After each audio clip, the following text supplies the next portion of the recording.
नमस्कार। ज्योतिष शास्त्र में श्रद्धा और विश्वास रखने वाले सभी जातकों का पारलौकिक जगत चैनल में बहुत बहुत स्वागत है।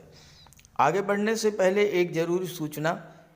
मेरे वीडियोस के कमेंट बॉक्स में कुछ लोग अपना मोबाइल नंबर लिख करके ये प्रचार कर रहे हैं कि ये गुरुजी का नंबर है। कृपा करके आप ऐसे किसी नंबर पर कांटेक्ट ना करें, आपके साथ फ्रॉड हो सकता है। साथ ही साथ अगर कोई आपसे धन की मांग करता है तो भूल करके भी उसको धन ना दें, क्योंकि कोई न कोई चीटर आपको चीट करने के लिए अपने मोबाइल नंबर दे रहा है। अब आइए बात करते हैं वीडियो की। तो इस वीडियो में हम बात करेंगे नवंबर 2022 का महीना मीन राशि के जातकों के लिए किन किन खुशियों की सौगात लेकर के आ रहा है, कैसी रहेगी धन के आगम और धन के बचत की स्थिति, संतान शिक्षा प्रतियोगिता की दृष्टि से ये माह कैसा रहेगा, भूमि भवन वाहन भौतिक सुखों की उपलब्धियां, रोग ऋण शत्रुओं से बचाव, लव रिलेशंस और दाम्पत्य सुख, धर्म अध्यात्म भाग्य और पुरुषार्थ, जॉब कैरियर और विदेश, इन सभी बातों पर हम चर्चा करेंगे विस्तार से इस वीडियो में। ये वीडियो मैं 3 पार्ट में बना रहा हूँ।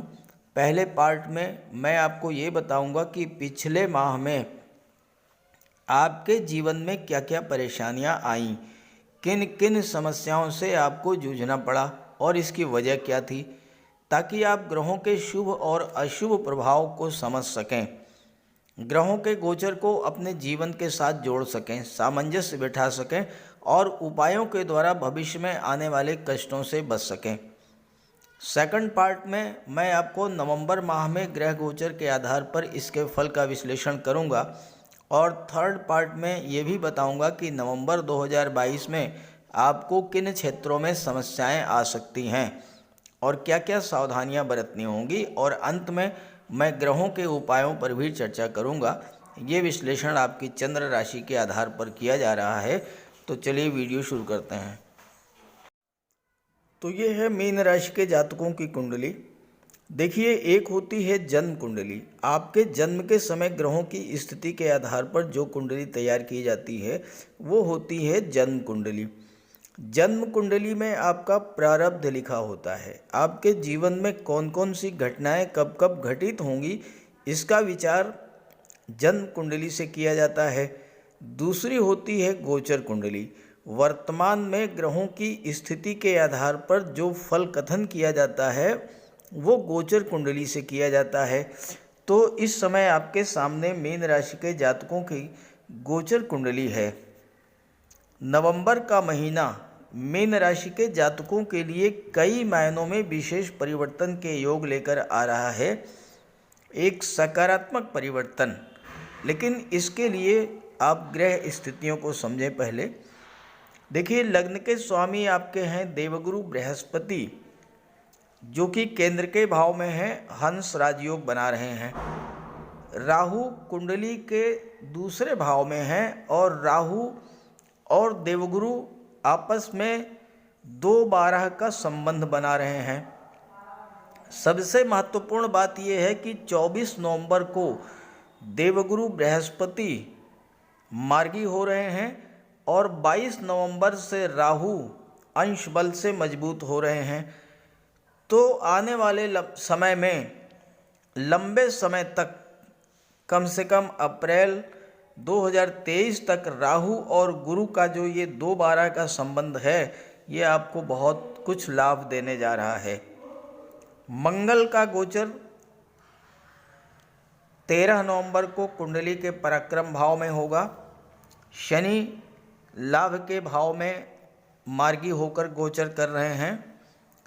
सूर्य बुध और शुक्र ये तीनों ही ग्रह राशि परिवर्तन करेंगे नवंबर में। 16 नवंबर को सूर्य अष्टम से नवम में आ जाएंगे, बुध 13 नवंबर को अष्टम से नवम में आ जाएंगे और शुक्र 11 नवंबर को अष्टम भाव से नवम भाव में आ जाएंगे। यहाँ पर सूर्य और शुक्र दोनों ही विपरीत राजयोग बना रहे हैं, जो कि अत्यंत श्रेष्ठ राजयोग है। आगे इस पर चर्चा करेंगे। तो ये तो हैं ग्रह स्थितियाँ। अब पहले मैं चर्चा कर लेता हूँ कि पिछले माह में आपके जीवन में क्या क्या समस्याएं आई होंगी और क्यों आई होंगी। अक्टूबर के माह में आपके जीवन में जो सर्वाधिक समस्याएं आई होंगी वो मंगल और शनि के गोचर के कारण। 13 नवंबर तक मंगल का गोचर कुंडली के चतुर्थ भाव में था, बुध की राशि मिथुन राशि में। ज्योतिष शास्त्र में बुध और मंगल को नैसर्गिक शत्रु माना गया है। तो बुध की राशि में, शत्रु की राशि में गोचर करते हुए मंगल पीड़ित हुए। मंगल जब पीड़ित होते हैं तो व्यक्ति को कमज़ोर बना देते हैं, कार्यों को बिगाड़ देते हैं। जब व्यक्ति अपने आप को कमज़ोर स्थिति में पाता है तो उसे क्रोध बहुत आता है। क्रोध के कारण बिला वजह के विवाद होते हैं, शत्रुता बढ़ती है। आपके साथ भी ये सब कुछ हुआ होगा। मिथुन राशि में गोचर करते हुए मंगल पर केतु की दृष्टि भी पड़ी, और केतु डिटैचमेंट के कारक हैं, अलगाव के कारक हैं। तो आपके मन में निराशा और डिप्रेशन की स्थिति बनी होगी। चतुर्थ भाव भौतिक सुखों का, माता का, परिवार का होता है। अचानक से परिवारीजनों, मित्रों, सहयोगियों या फिर पति पत्नी के बीच विवाद हुआ होगा और उस विवाद ने उग्र रूप धारण कर लिया होगा। अशुभ मंगल संतान के लिए भी कष्टकारी होते हैं। गर्भवती माताओं को विशेष परेशानी झेलनी पड़ी होगी। और यहाँ पर गोचर करते हुए मंगल की दृष्टि सप्तम भाव पर पड़ी। सप्तम भाव दाम्पत्य सुख और विवाह का होता है। आपके विवाह के मार्ग में बाधाएं आई होंगी। रिश्ता तय होते होते टूट गया होगा, बात नहीं बनी होगी।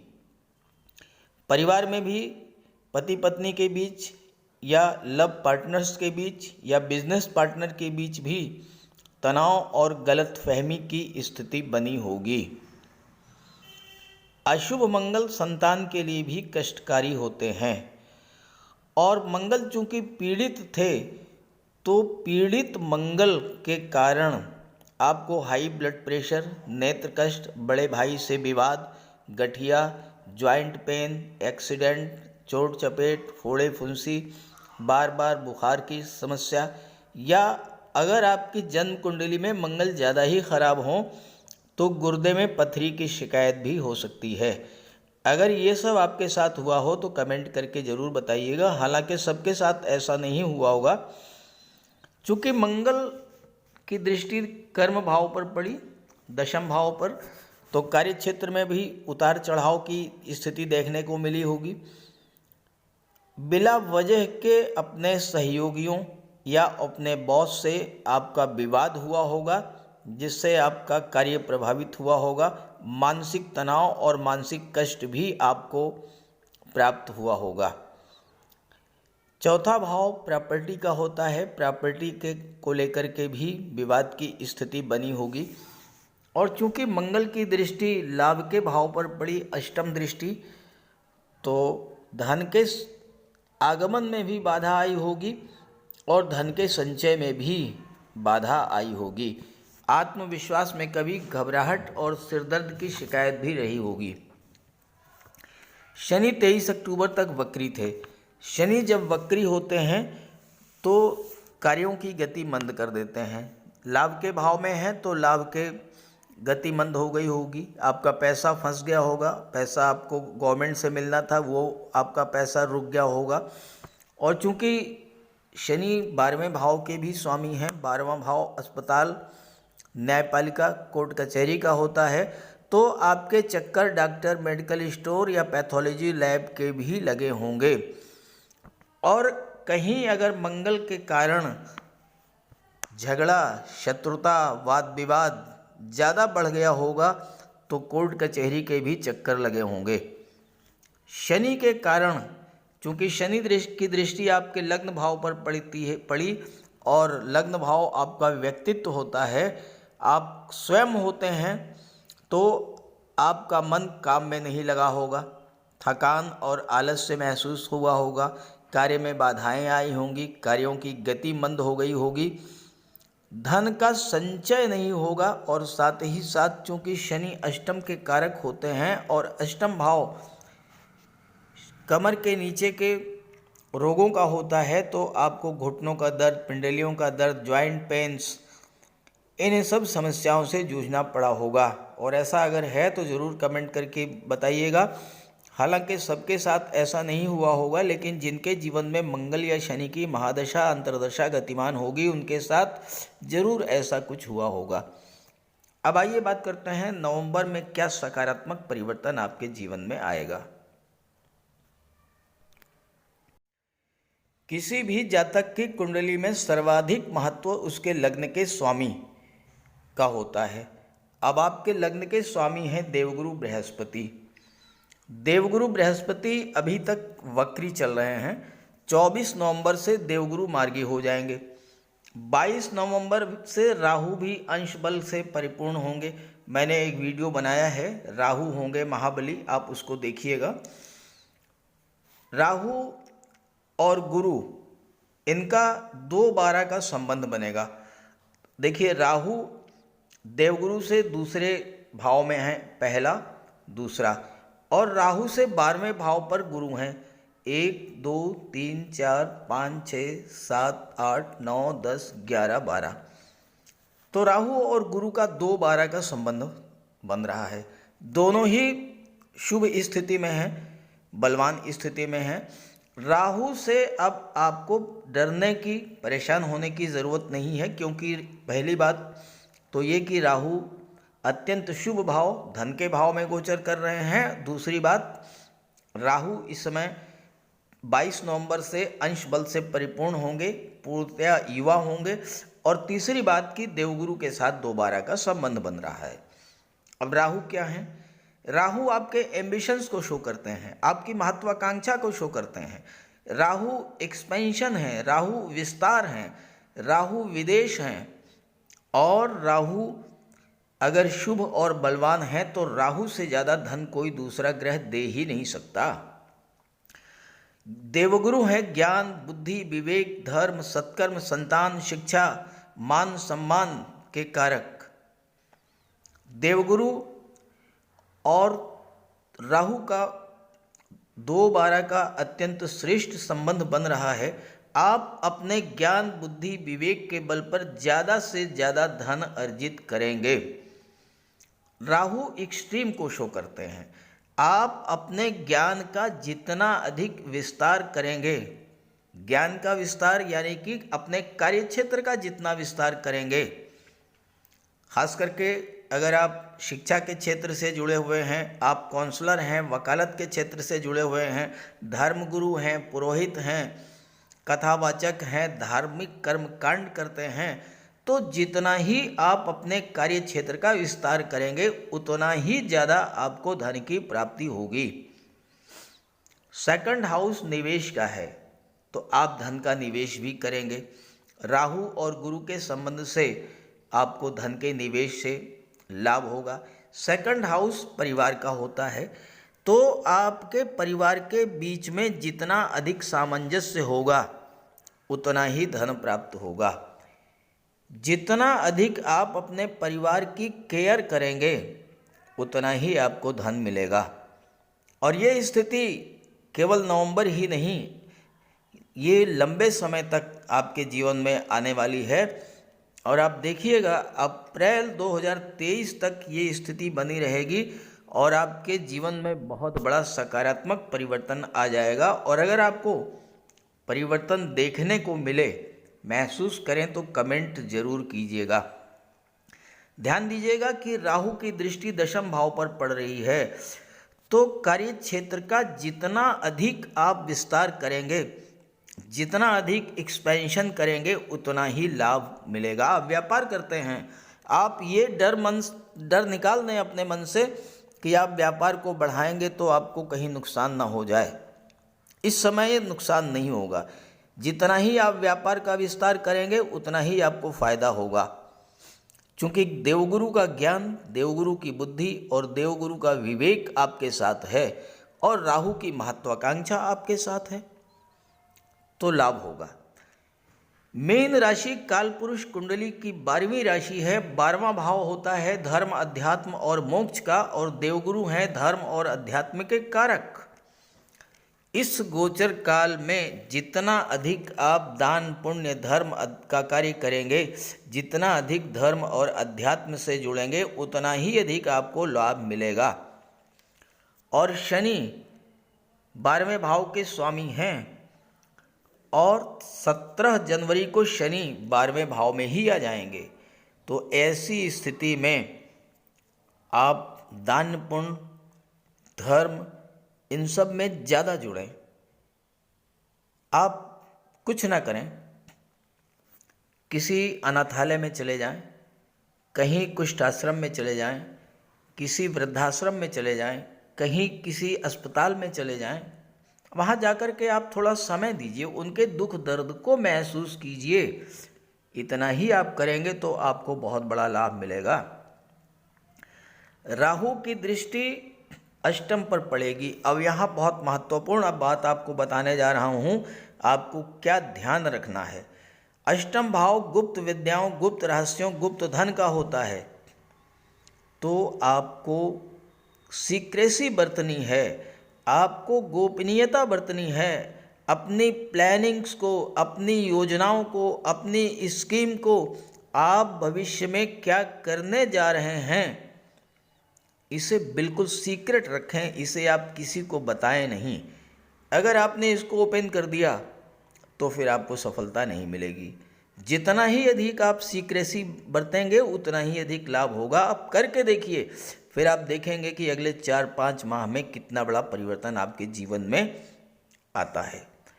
अब आइए बात कर लेते हैं सूर्य, बुध और शुक्र के बारे में। सबसे पहले बात करते हैं सूर्य के गोचर के बारे में। सूर्य 16 नवंबर तक आपकी कुंडली के अष्टम भाव में गोचर करेंगे। हालांकि अष्टम भाव का सूर्य पर प्रभाव नहीं पड़ता है, लेकिन यहाँ तो सूर्य विपरीत राजयोग बना रहे हैं। विपरीत राजयोग तब बनता है जब छठे, 8वें और 12वें भाव का स्वामी छठे, 8वें या 12वें भाव में गोचर करे। सूर्य यहाँ छठे भाव के स्वामी हैं। देखिए छठे भाव में 5 लिखा है, 5 का मतलब सिंह राशि, सिंह राशि के स्वामी सूर्य। तो छठे भाव के स्वामी का गोचर अष्टम में है, विपरीत राजयोग बन गया। इस विपरीत राजयोग का लाभ सबसे ज़्यादा छात्रों के लिए रहेगा।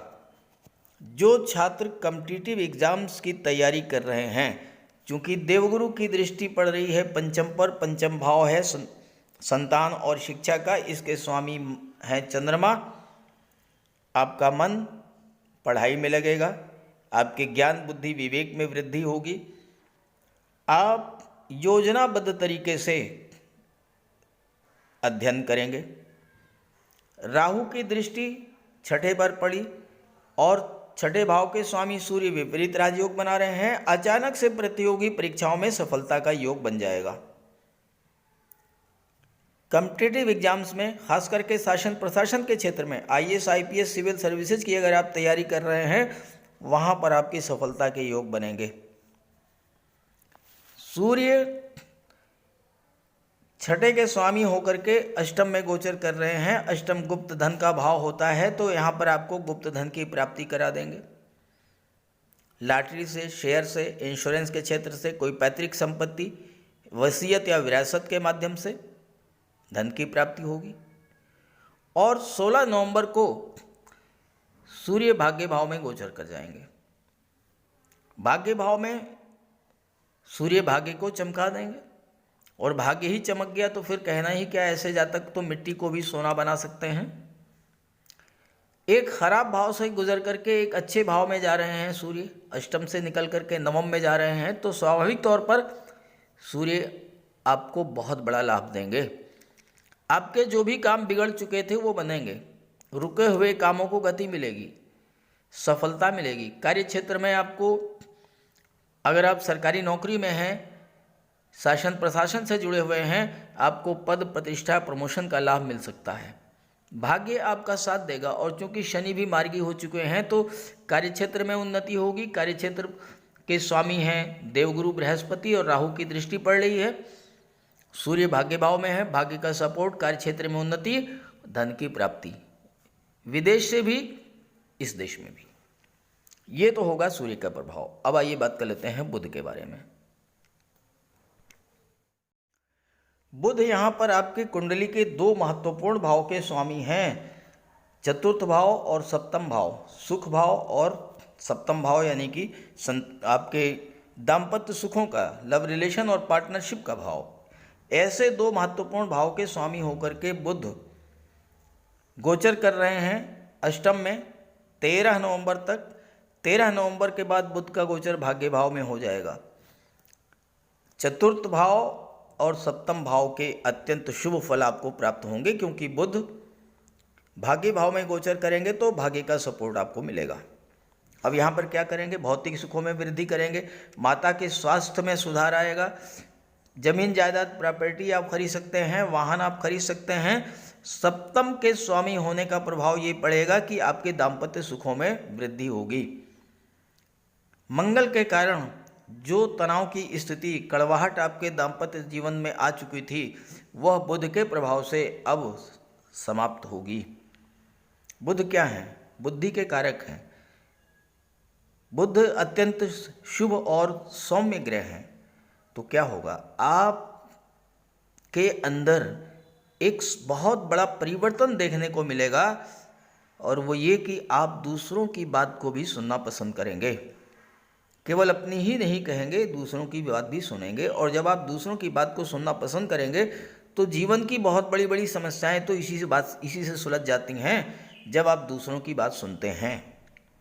टेबल टॉक से आपके दाम्पत्य जीवन की, लव रिलेशंस की या पार्टनरशिप की कोई भी समस्या है वो समाप्त होगी। व्यापारियों के लिए बुध का ये गोचर बहुत अच्छा रहेगा, भाग्य का साथ मिलेगा। और जैसा मैंने आपको बताया कि राहु की दृष्टि दशम पर है, व्यापार का जितना अधिक आप एक्सपेंशन करेंगे उतना ही अधिक आपको लाभ मिलेगा। हाँ, एक चीज़ का ध्यान रखें आप, बुध बहुत ही चंचल स्वभाव के होते हैं और बुध प्रधान व्यक्ति किसी एक कार्य पर फोकस नहीं कर पाते हैं।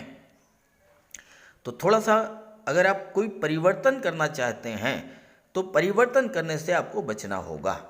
जो आप कर रहे हैं उसी को करते रहिए, उसी को कंटिन्यू कीजिए, उसी को एक्सपेंड कीजिए, नया कुछ मत कीजिए। जहाँ तक शुक्र की बात है तो शुक्र तो धन, वैभव, ऐश्वर्य और सुखों के कारक हैं, और अष्टम भाव में भी शुक्र जो है शुभ फल देते हैं। तो आपको गुप्त धन की प्राप्ति करा देंगे, आपका विवाह करा देंगे, धन का संचय करा देंगे। महिला हैं तो आपको ज्वेलरी, ऑर्नामेंट्स, आभूषण, डिजाइनर ड्रेसेज, ये सब आप परचेज करेंगी। शुक्र की दृष्टि राहु पर पड़ेगी जब अष्टम में गोचर करेंगे 11 नवंबर तक, और राहु की दृष्टि शुक्र पर पड़ेगी। शुक्र दैत्य गुरु हैं, राहु दैत्यों के सेनापति हैं, बहुत मधुर संबंध है। तो धन की दृष्टि से ये समय आपके लिए बहुत ही अच्छा रहेगा।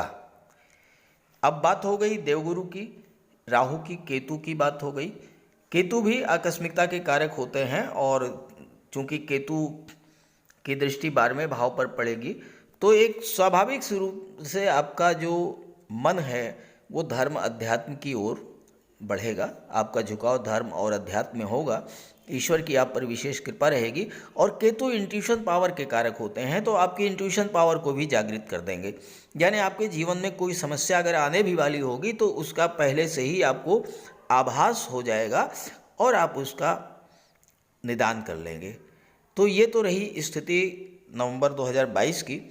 अब आपको एक बात ध्यान रखना है कि मंगल से अभी भी आपको सावधान रहना होगा, क्योंकि मंगल जो है वो शत्रु राशि में गोचर करने जा रहे हैं 13 नवंबर के बाद। और इसके लिए आप मंगल का विशेष उपाय करें, बजरंगबली की शरण में चले जाएं, हनुमान चालीसा का पाठ करें, उनके चरणों का सिंदूर अपने मस्तक पर धारण करें, और साथ ही साथ जिस भी ग्रह की महादशा या अंतर्दशा आपके जीवन में गतिमान हो उस ग्रह का उपाय अवश्य करें। तो चलिए बात कर लेते हैं उपायों पर। अगर आपके जन्म कुंडली में कोई भी ग्रह कमज़ोर स्थिति में है या अशुभ प्रभाव में है तो आप उसका उपाय कर लें। सूर्यदेव का उपाय करने के लिए आप सूर्यदेव की आराधना करें, भगवान भुवन भास्कर को अर्घ्य दें। रविवार के दिन तांबे के लोटे में जल, अक्षत, लाल पुष्प, रोली, चंदन ये डाल करके सूर्यदेव को अर्घ्य दें। गायत्री मंत्र का पाठ करें, आदित्य हृदय स्तोत्र का पाठ करें और अपने पिता की सेवा करें, उनका आशीर्वाद प्राप्त करें। रविवार के दिन एक तांबे का छल्ला या तांबे की अंगूठी ये धारण करें। शनि, राहु और मंगल इनका सबसे बढ़िया उपाय है, सर्वश्रेष्ठ उपाय है, बजरंग बली की उपासना करें, हनुमान चालीसा का पाठ करें, बजरंग बाण का पाठ करें। मंगलवार के दिन बजरंग बली के चरणों में बैठें, अपनी समस्या उनसे कहें। ध्यान रखें कि जो भी उपाय करें, जब भी आप उपाय करें तो उस समय आपके मन से सांसारिकता, भौतिकता ये सब बिल्कुल दूर होनी चाहिए। केवल आप हों और आपके आराध्य देव हों। मन से आपको उपासना करनी है। शनिदेव के लिए शनिवार के दिन पीपल के वृक्ष के नीचे सरसों के तेल का एक दीपक जला दें। शनिवार के दिन सरसों के तेल का दान करें और दीन, दुखी, लाचार, असहाय, दिव्यांग व्यक्तियों की आप जितनी मदद कर सकते हों उतनी मदद करें। साथ ही साथ छल, कपट, लालच, बेईमानी, झूठ, अहंकार इन सब से दूर रहें। मंगल के लिए और शुक्र के लिए एक चांदी का छल्ला और एक चांदी की चेन धारण करें। शुक्र के लिए माता लक्ष्मी की आराधना करें और शुक्रवार के दिन श्वेत रंग के वस्त्र धारण करें। कन्याओं को भोजन कराएं, खीर, मिष्ठान का, और स्वयं भी श्वेत रंग के पदार्थों का ही भोजन करें।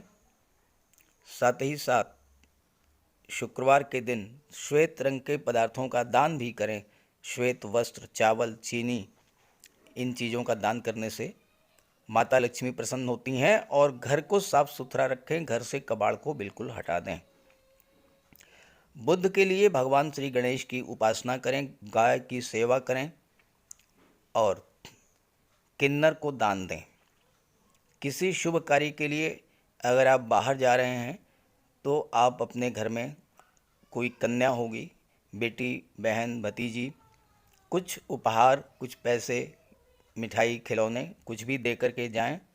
रास्ते में गाय मिले तो उसे गुड़ खिला दें, किन्नर मिले तो उसे 10-20 रुपए दे दें, आपका कार्य सिद्ध होगा। और इसके अलावा राहु और केतु, राहु के लिए मोरपंख का प्रयोग करें। घर के main door, bedroom, drawing room in सब जगह पर मोरपंख लगा दें। तकिए के नीचे एक मोरपंख रखें। एक सुरमे की डिबिया और एक चांदी की छोटी सी गोली हमेशा अपने पर्स में या अपनी जेब में रखें। केतु के लिए कौवे, काले कुत्ते, काली गाय इनकी सेवा करें, इनको भोजन दें। देवगुरु बृहस्पति के लिए माता पिता, गुरु और वृद्ध जनों का सम्मान करें। घर में केले का एक वृक्ष लगा लें, उसकी सेवा करें, भले ही गमले में लगा लें। हो सके तो गुरुवार का व्रत रखें। चंद्रमा के लिए भगवान भोले शंकर की उपासना करें। तो अगर आप ये सब उपाय करेंगे तो आपको निश्चित रूप से बहुत बड़ा लाभ होगा। और एक बात और आप समझ लें कि गर्मी का मौसम आ रहा है, आप पशु पक्षी इनके लिए जल की व्यवस्था करें, भोजन की व्यवस्था करें, एक छत पर आप छोटी सी प्याली में जल रख दें, एक दूसरी प्याली में कुछ अनाज रख दें। पशु पक्षी जो हैं आएंगे आपकी छत पर, भोजन ग्रहण करेंगे, जल ग्रहण करेंगे, आपको आशीर्वाद देंगे और ये चीज़ें आपके जीवन में बहुत बड़ा सकारात्मक उपाय लाएंगे। तो उपाय तो ज़रूर कीजिएगा, उपाय आप करेंगे तो आपको पूरा लाभ होगा। नमस्कार।